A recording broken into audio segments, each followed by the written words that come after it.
इन्स्पिरेशनच्या दुनियेमध्ये सर्वांचं स्वागत आहे। वर्ष 2015 पासून आपण 26 नोव्हेंबर हा दिवस संविधान दिन म्हणून साजरा करतो। कारण 26 नोव्हेंबर 1949 या दिवशी भारताच्या संविधान सभेने भारताचे संविधान स्वीकृत केले होते।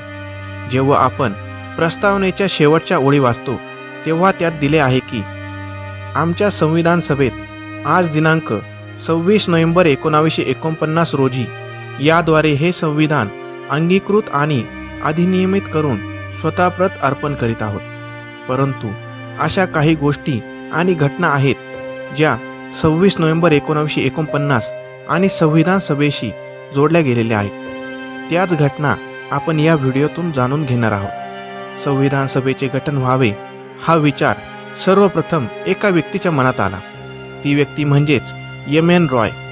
त्यानंतर 1935 साली काँग्रेसने संविधान सभेची अधिकृत मागणी केली आणि 1938 साली जवाहरलाल नेहरू यांनी घोषणा केली की स्वतंत्र भारताच्या संविधानाची निर्मिती संविधान सभा करेल आणि 1946च्या कॅबिनेट मिशन योजनेच्या तरतुदीनुसार संविधान सभेची स्थापना झाली।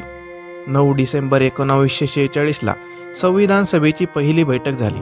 फ्रान्सच्या पद्धतीने सर्वात ज्येष्ठ व्यक्तीला तात्पुरते अध्यक्ष केले गेले व ते होते डॉक्टर सच्चिदानंद सिन्हा। 11 डिसेंबर 1946 रोजी डॉक्टर राजेंद्र प्रसाद संविधान सभेचे कायमस्वरूपी अध्यक्ष बनले, तर एच.सी. मुखर्जी हे उपाध्यक्ष बनले। Sir BN. राव यांची संविधानिक सल्लागार म्हणून नेमणूक करण्यात आली। 13 डिसेंबर 1946 रोजी पंडित नेहरूंनी उद्दिष्टांचा ठराव मांडला। भारत जेव्हा स्वतंत्र झाला तेव्हा संविधान सभा पूर्णपणे सार्वभौम बनली।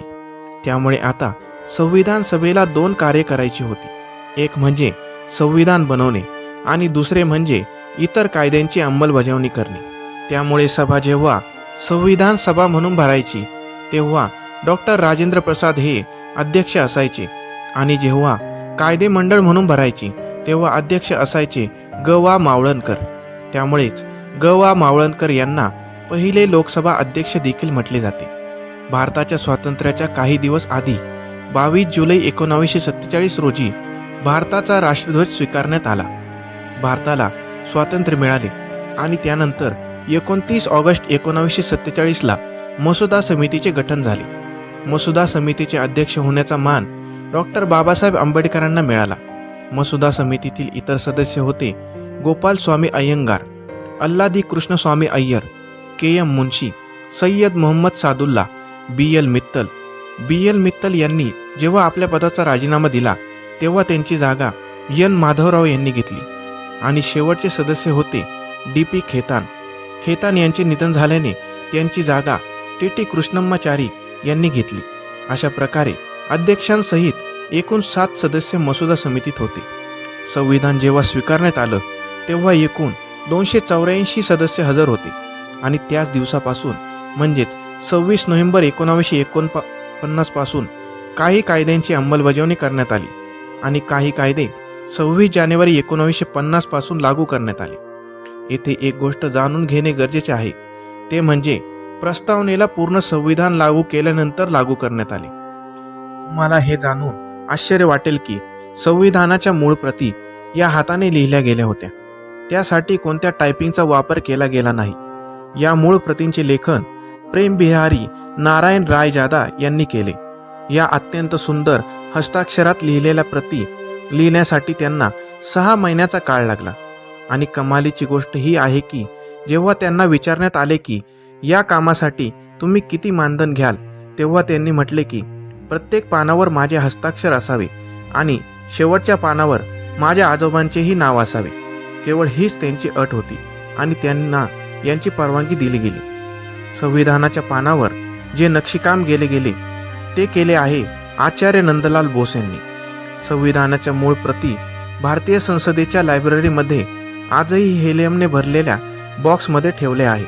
संविधान सभेवर आजही टीका केली जाते की संविधान सभेतील सदस्य हे प्रौढ मतदानाद्वारे निवडून दिलेले नव्हते, कारण 1938 मध्ये नेहरूंनी घोषणा केली होती की भारताच्या संविधानाची निर्मिती प्रौढ मताधिकाराद्वारे निवडून दिलेली संविधान सभाच करेल, परंतु तसे झाले नाही।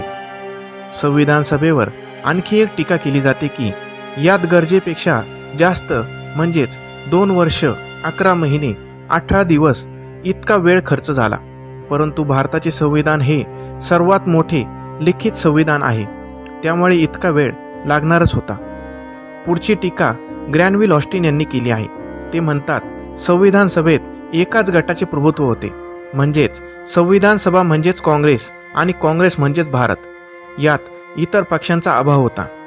संविधान सभेवर जशा टीका झाल्या तसे तिचे वैशिष्ट्य देखील आहे. जसे भारताचे संविधान सर्वात मोठे लिखित संविधान आहे, खूप साऱ्या स्रोतांपासून बनले आहे. जसे ब्रिटनकडून संसदीय पद्धत घेतली गेली, संसदेचे विशेष अधिकार घेतले गेले, अमेरिकेकडून मूलभूत हक्क घेतले गेले, राष्ट्रपती पद घेतले गेले, आयर्लंडकडून मार्गदर्शक तत्व घेतले गेले, फ्रान्सकडून स्वातंत्र्य, समता व बंधुता हे तत्व घेतले गेले, ऑस्ट्रेलियाकडून समवर्ती सूची घेतली गेली, दक्षिण आफ्रिकेकडून घटना दुरुस्ती घेतली गेली. या व्यतिरिक्त भारताचे संविधान ताठर व लवचिक दोन्ही आहे, एकात्मक आहे, संघराज्य आहे. परंतु संविधानामध्ये कोठेही संघराज्य शब्दाचा उल्लेख नाही. त्याऐवजी कलम 1 मध्ये राज्यांचा संघ म्हटले गेले. ज्या दिवशी संविधानावर सह्या केल्या जात होत्या त्या दिवशी खूप जोरदार पाऊस होत होता आणि याला शुभ संकेत मानले गेले. ही होती संविधान निर्मितीची गोष्ट. व्हिडिओ आवडला असेल तर लाईक, कमेंट, शेअर आणि सबस्क्राईब नक्की करा. धन्यवाद.